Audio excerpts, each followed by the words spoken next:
sur le cloud. Comme ça, moi, ça s'enregistre. Super.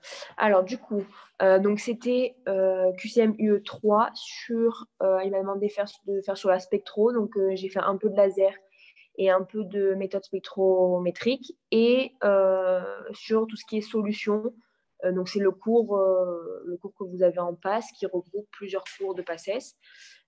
Donc, j'ai essayé il y a quelques détails, mais c'est pas tellement type concours. C'est vraiment pour voir si vous avez bien vu les cours et c'est assez complet. Donc, du coup, vous avez tous eu le temps de faire le QCM comme il faut? Oui. Ok, super. Donc, on va passer directement à la correction. Donc, à la question 1, qu'est-ce que vous avez mis comme réponse?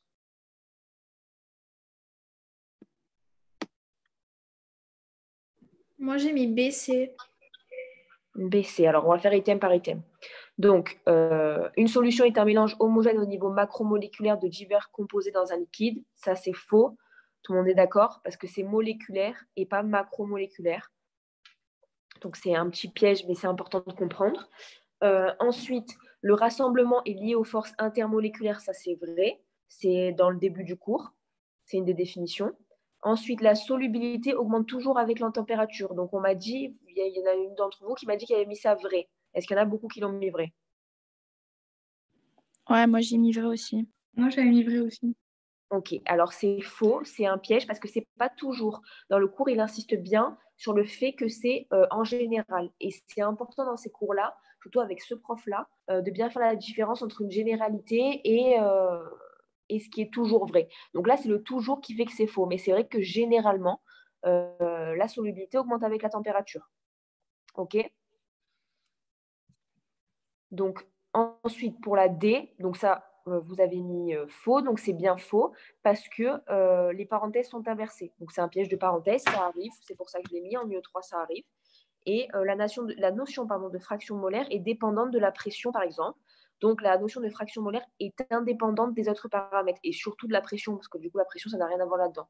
Mais du coup, c'est vrai que c'est indépendant de tous les autres paramètres. Donc est-ce que pour la 1, ça va? Oui, c'est bon. Ouais. Ok, super. Super, donc on passe à la 2. Donc là, on va faire item par item, au moins on voit tout. Donc la fraction molaire permet de connaître les proportions relatives de chaque corps pur constituant une solution.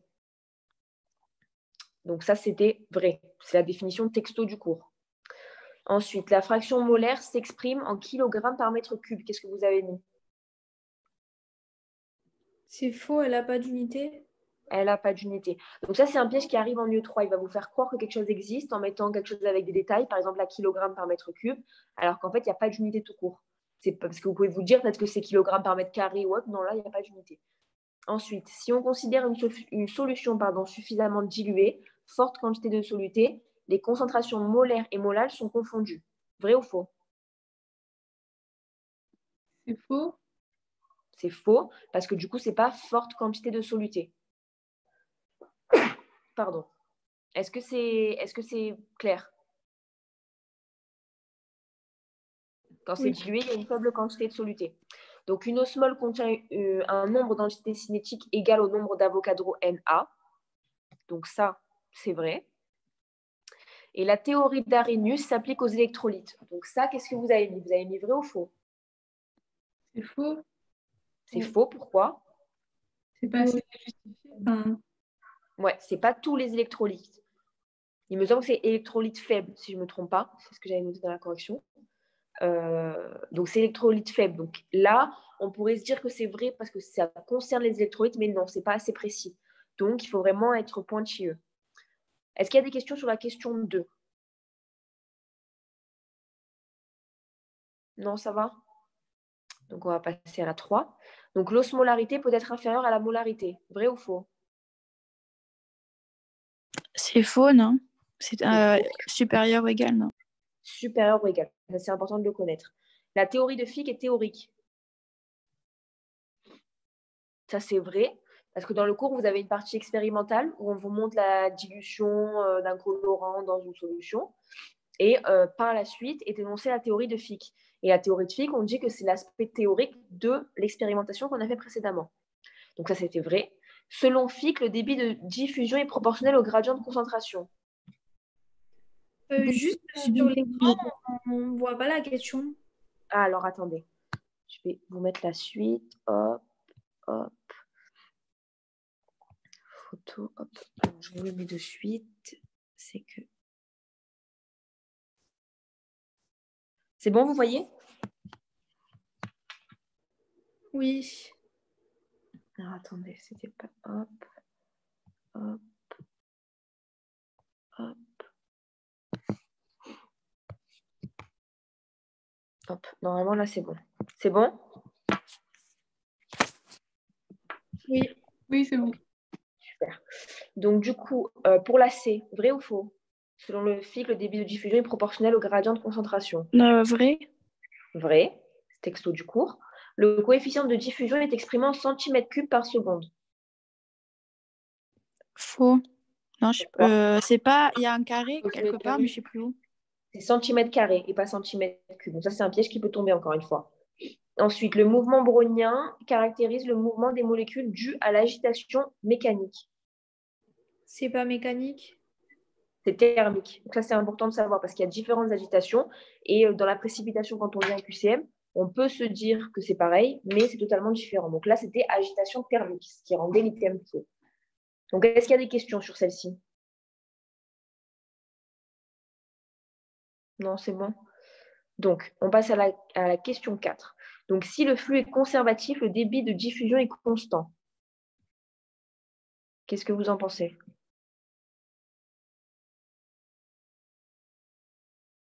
Donc, pour celle-ci, en fait, c'est un piège vraiment je ne dirais pas qu'on peut retrouver en anal, mais l'esprit peut être retrouvé en anal. Là, il vous parle de deux choses complètement différentes. Il vous dit, si le flux est conservatif, le débit de diffusion est constant. Ça n'a aucun rapport, ça n'a pas de lien. Dans le cours, ce qu'ils disent, c'est si le flux est conservatif, à ce moment-là, c'est le gradient de concentration qui est uniforme dans la membrane. Donc, c'est totalement différent. C'est des choses qui arrivent en QCM, c'est-à-dire qu'on va vous parler de quelque chose, on va l'associer à quelque chose d'autre, vous allez vous dire, oh là, j'ai mal vu mon cours, mais en fait, c'est deux choses totalement différentes, c'est pour vous piéger. Donc là, c'était un piège. Est-ce que c'est clair? Oui. Ok, super. Le coefficient de diffusion dépend de la pression. Donc ça, c'est faux. C'est faux, oui. C'est faux, donc ça, tout le monde comprend pourquoi.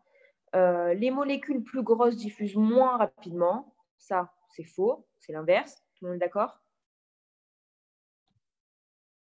Oui. Le glomérule peut être associé à une membrane. Ça, c'est vrai. Parce qu'on dit justement que quand il y a une insuffisance rénale, on va justement, ou alors quand on veut modéliser l'activité d'un glomérule, on va justement remplacer celui-ci par une membrane semi-perméable ou dialysante pour voir comment ça marche. Donc ça, c'est vrai. Et la membrane de Mais du coup, s'il y avait pas de diaphyse, c'est pas grave. Ou semi-perméable, c'était pas restrictif du coup. Là, c'était pas restrictif parce que c'était dans l'esprit. On peut dire que, parce que le glomérule, c'est quelque chose qui existe dans votre corps. Donc, c'est pour voir si, justement, au niveau, on peut le modéliser en faux, entre guillemets, par une membrane. Donc, c'est pas pour faire le piège sur semi-perméable ou dialysante, là, pour le coup. Donc là, moi, je mettrais pas restrictif. Et ensuite, la membrane doit être la plus fine possible. Ça, c'est vrai. Donc, est-ce qu'il y a d'autres questions sur cette question 4? Non, c'est bon. On va passer à la 5. Lorsque l'on exprime la variation de concentration de soluté en fonction du temps, la relation suit un schéma exponentiel décroissant. Vous avez mis quoi, celle-ci? Juste, on ne voit pas la question. Pardon, c'est parce que ça ne défile pas automatiquement. Alors, hop. Vous allez me dire si ça marche.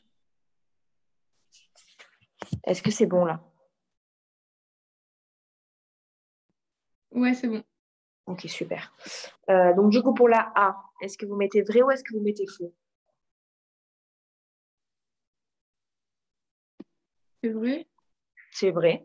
En fait, il y a une relation mathématique avec une exponentielle décroissante. Et après, on étudie justement les variations de cette exponentielle pour voir ce qu'il faut faire pour améliorer la filtration ou autre. Donc, du coup, ça, c'était vrai. La dialyse fait intervenir l'osmose, la diffusion et l'ultrafiltration. Qu'est-ce que vous pensez de celle-ci? C'est faux. C'est faux, pourquoi? C'est pas la dialyse. Non, pas bon. Alors, on va La revoir. diffusion, non, c'est pas ça, je sais plus. Alors, en fait, c'est faux, mais parce que justement, il manque, il fait intervenir 4 principes. Donc, il y a l'osmose, la diffusion, l'ultrafiltration, et je crois qu'il y a la filtration normale ou quelque chose comme ça. Mais il manque un 4e élément. Donc, du coup, on ne peut pas mettre vrai parce que là, c'est restrictif, du coup, vu qu'on dit ça, ça et ça. Est-ce que vous voyez ce que je veux dire dans le sens où c'est restrictif? Oui. Ok, donc ça, c'était faux. Donc, la pression osmotique est la pression qu'il faut exercer sur la solution pour empêcher le solvant pur de passer la membrane semi-perméable, séparant les 2 compartiments. Ça, C'est vrai. il n'y a pas de souci, c'est vrai. Texto du cours. Les parois des capillaires sanguins j'ai mis « et », mais c'est constituent plutôt des parois dialysantes. Vrai. Ça, c'est vrai. Super. Donc, question 6. Le glomérule permet l'ultrafiltration du plasma. Ça, c'est vrai. C'est écrit dans le cours, c'est quelque chose à connaître. Le capillaire glomérulaire présente 3 propriétés essentielles, dont une résistance négligeable à l'écoulement. Qu'est-ce que vous pensez de celle-ci? Moi, j'ai mis vrai, mais Elle n'a pas de propriété. C'est 2 propriétés et pas 3. Mais la résistance négligeable à l'écoulement, c'est vrai. Mais là, le piège, c'était sur 2 propriétés au lieu de 3. Donc, c'est faux pour ça. Mais résistance négligeable à l'écoulement, ça, c'est vrai. Ça fait partie d'une des 2 propriétés. Donc, le tubule est en charge de réabsorber l'eau uniquement. C'est faux, c'est pas uniquement. C'est pas uniquement, encore une fois. Il y a aussi les déchets. Il y a les déchets, exact. Et ensuite, le débit de filtration est toujours dans le sens des capillaires vers les tubules. Ça, c'est vrai. c'est vrai. C'est vrai. Et l'insuffisance rénale correspond à une diminution pathologique du débit de filtration glomérulaire. C'est vrai. Ça, c'est vrai.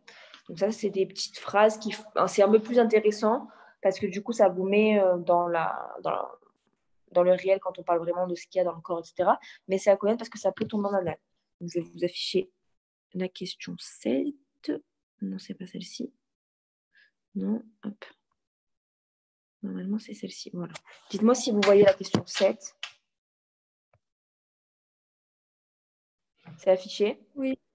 Ok, super. Donc là, on va passer à la spectro. J'ai décidé de faire plus de QCM sur la partie des solutions parce que le cours est quand même très long. Il y a beaucoup, beaucoup, beaucoup de choses. Donc, je trouve que c'était intéressant de faire un petit tour rapide, même s'il n'y a pas toutes les notions qui sont abordées.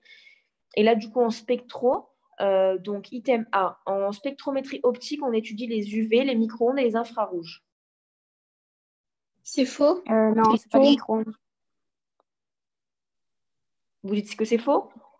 C'est UV, infrarouge et visible. C'est ça. Donc, ce n'est pas les micro-ondes, mais le domaine du visible. Ensuite, on ne parle que de rayonnement ionisant. C'est pas non ionisant? C'est non ionisant, exact. Ensuite, là, c'est l'unité SI de la fréquence et le Hertz, ça c'est vrai. Les rayonnements sont considérés ionisants pour des longueurs d'onde supérieures à 91,3 nanomètres. C'est pas inférieur. C'est inférieur. Alors, il y a 2 erreurs. Pas 93. Alors, ils sont considérés non ionisants et la longueur d'onde doit être strictement supérieure à 91,3. Donc, strictement, c'est hyper important parce qu'il peut faire un piège là-dessus. Donc, vraiment, s'il n'y a pas le strictement, pour moi, c'était faux. C'est ce que je considérais quand j'avais appris le cours. Après, c'est à vous de voir. Mais c'est vrai que pour moi, c'était... Bon, là, dans tous les cas, il y a 2 fautes. C'est vraiment les non ionisants et le strictement. Est-ce que ça vous paraît clair? Oui. Ok. Et ensuite, pour la E, l'énergie est proportionnelle à la fréquence. Ça, c'est vrai. C'est les formules du cours, les formules basiques. Ensuite, pour la 8, les bandes sont associées à l'énergie de vibration. Ça, c'est vrai. Donc, il y a les bandes vibration et rotation, c'est les raies. L'émission par incandescence a pour source d'énergie la chaleur. Ça, c'est vrai. C'est vrai. C'est vrai, tout va bien. Tout corps chauffé émet des rayonnements infrarouges. Non, c'est ultramagnétique. Électromagnétique, c'est ça. Magnétique. En fait, là, c'est restrictif, en fait. Si on dit que infrarouge, c'est que infrarouge, c'est faux. Donc, pour ça, c'est faux. La luminescence a pour origine les rayonnements ultraviolets, pardon. Donc, ça, vous en pensez quoi? C'est restrictif, non? Là, c'est restrictif. Il n'y a pas que les ultraviolets. Il y a vraiment toutes sortes qui n'est pas uniquement due à la chaleur. C'est ce qu'ils disent dans le cours. Donc là, c'est restrictif. Moi, je la mettrais faux personnellement. Après, c'est libre à vous, mais moi, je la mettrais faux. Et j'ai décidé de la mettre faux dans le QCM. Et ensuite, item E, la règle de Kasha énonce qu'une molécule ne peut regagner son état fondamental qu'à partir du niveau des vibrations le plus bas de l'état excité. Oui. Est-ce que Ça, tu c'est peux vrai. revenir sur la 8C, s'il te plaît? 8, c'est tout corps chauffé émet des rayonnements infrarouges. Donc ça, c'était faux parce que en fait, tout corps chauffé émet des rayonnements électromagnétiques. Les rayonnements infrarouges, c'est une sous-catégorie des rayonnements électromagnétiques. Donc dans ce sens-là, c'est restrictif. Ok, merci. OK. Donc est-ce qu'il y a d'autres questions là? Ou est-ce que ça va? On va passer à la suite du coup. Pour la 9, donc on a le premier item sur celle-ci, après je vais changer de diapo. Donc l'inversion de population, ça c'est sur les lasers il me semble. L'inversion de population nécessaire à la lumière laser peut se faire dans tous les types de milieux s'ils sont correctement excités. Donc ça c'était faux, parce que c'est des milieux actifs seulement. Est-ce que c'est clair ça pour vous? Oui. Oui. Ok, super. Laser, c'est un cours qui paraît un peu dense, mais c'est vrai qu'une fois que vous avez dégrossi avec les QCM, ça va. Donc, il faut vraiment bien le voir et après, ça va mieux. Donc, du coup, là, A, on a dit que c'était faux. B, l'excitation ne peut se produire que si le milieu possède au moins 3 niveaux d'énergie et un état d'énergie excité métastable. Ça, c'est vrai. C'est vrai. C'est une définition du cours. La fluence ou éclairement énergétique est la puissance du rayonnement délivré par unité de surface. Vrai, je suis pas sûre. Hein. Alors ça, c'est faux, c'est l'irradiance. Il faut faire attention parce que c'est deux définitions qui se suivent. Mais deux définitions, il aime bien jouer sur les deux, etc. Donc là, c'est l'irradiance. Il faut faire attention, il faut les connaître par cœur. Ensuite, dans les lasers ND-YAG, le néodyne est l'élément actif et le grenat d'yttrium, aluminium, le milieu actif. Ça, c'est un peu rentré dans les détails, mais du coup, c'était vrai. OK? Et ensuite, item E, les lasers à semi-conducteurs ont une cohérence spatiale médiocre, mais une bonne cohérence temporelle. Donc, ça, c'est faux parce que les deux, la cohérence spatiale et la cohérence temporelle, sont médiocres dans ce cas-là. Ensuite, question 10. La transmittance correspond à l'inverse de la densité optique. Vrai? Ça c'est faux. C'est l'opacité. OK?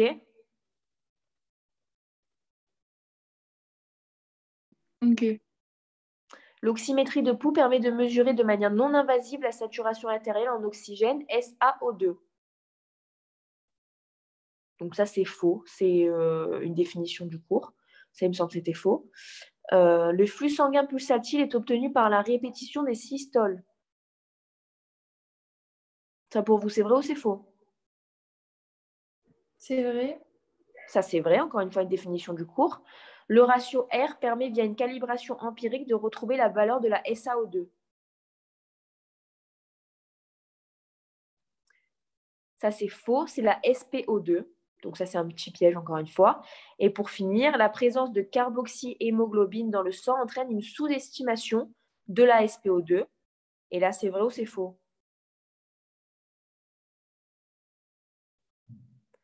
Là, c'est faux, c'est une surestimation.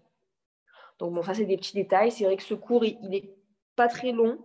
Donc on a tendance à le faire rapidement, mais il est quand même important. Donc c'était pour vous montrer qu'il fallait quand même connaître les... Clara, Oui. juste pour la B, pourquoi elle est fausse? Tu peux répéter, s'il te plaît?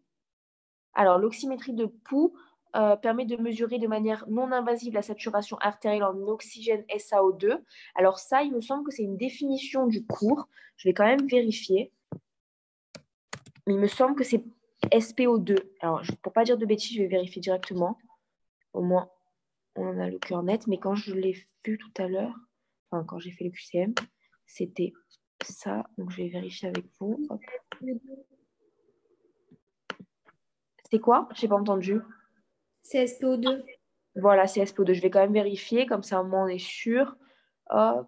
Oxymétrie de pouls. C'est la SPO2. Voilà. Donc, c'est pour ça que c'était faux. Donc, c'est deux petits pièges. Voilà, c'était 2 petits pièges, SASP. Bon, vous n'en aurez jamais autant, surtout dans une même question. Mais c'est pour vous montrer que c'est quand même important de connaître ces détails-là, parce qu'on a tendance à lire ça à la va-vite, mais c'est important. Est-ce que vous avez d'autres questions? Oui, moi, pour la B, l'oxymétrie, c'est la saturation artérielle? Parce que je ne suis pas sûre. Alors, l'oxymétrie, c'est la mesure, en fait, il dit saturation artérielle parce qu'en fait, on parle de la saturation de l'hémoglobine en oxygène. Et en fait, cette saturation-là, elle peut être visible au niveau du sang artériel. Ah, donc c'est la même chose. De quoi? C'est la même chose, l'hémoglobine et l'artérielle. Voilà, alors, c'est vrai que c'est pas texto du cours, mais pour moi, c'est vrai parce que ça, si vous voulez, ça rentre l'un dans l'autre. Vu que l'hémoglobine en oxygène, c'est dans le sang artériel, on ne peut pas mettre ça faux. Mais bon, c'est vrai qu'en anal, ça tombera plutôt sur la définition texto, mais pour moi, c'est vrai parce que ça se rejoint. Ok, merci. Est-ce qu'il y a d'autres questions? D'autres questions en général, pas forcément sur ce qu'il y a eu dans le QCM? Non, rien?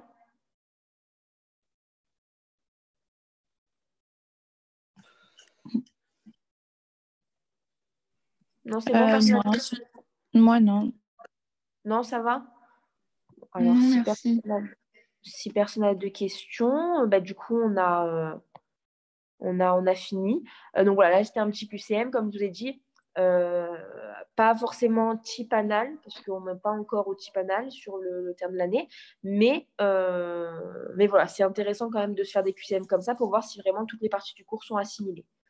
Donc voilà, après, si vous avez d'autres questions, n'hésitez pas. Normalement, Dan vous a laissé mon numéro, que ce soit sur ces cours-là ou autre. Donc, vous pouvez m'envoyer un texto et je vous réponds en général quand j'ai le temps de bien regarder le cours pour ne pas vous dire de bêtises.